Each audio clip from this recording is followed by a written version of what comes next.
For the first time, University of Basel researchers have equipped an ultra-thin semiconductor with superconducting contacts. These extremely thin materials with novel electronic and optical properties could pave the way for previously unimagined applications.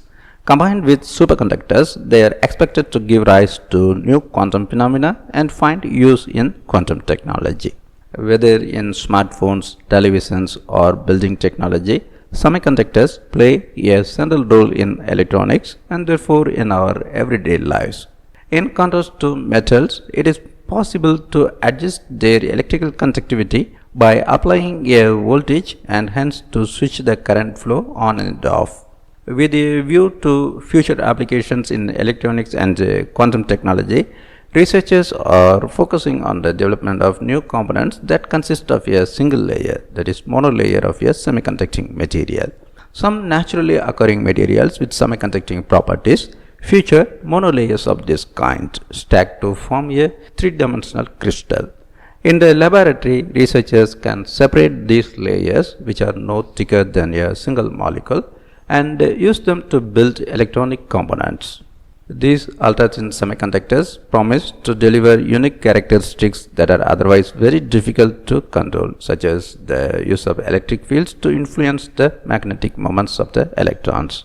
In addition, complex quantum mechanical phenomena take place in these semiconducting monolayers that may have applications in quantum technology.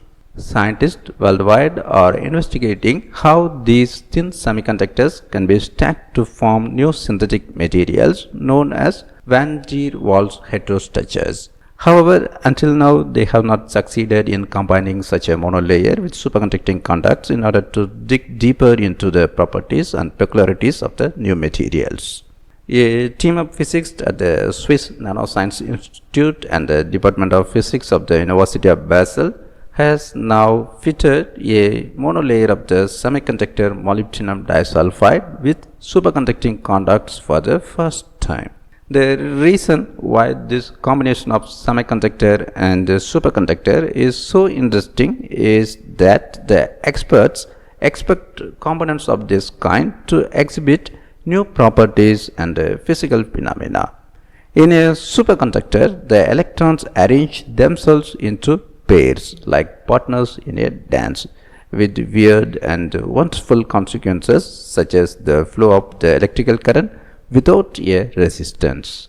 In the semiconductor molybdenum disulfide, on the other hand, the electrons perform a completely different dance, a strange solo routine that also incorporates their magnetic moments. Now the researchers would like to find out which new and exotic dances the electrons agree upon if they combine these materials. The electrical measurements at the low temperatures record for superconductivity just above absolute zero show clearly the effects caused by the superconductor.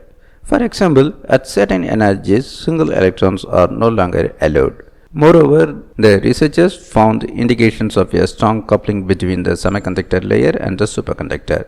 Strong coupling is a key element in the new and exciting physical phenomena that the researchers expect to see in such Van der Waals heterostructures but were never able to demonstrate.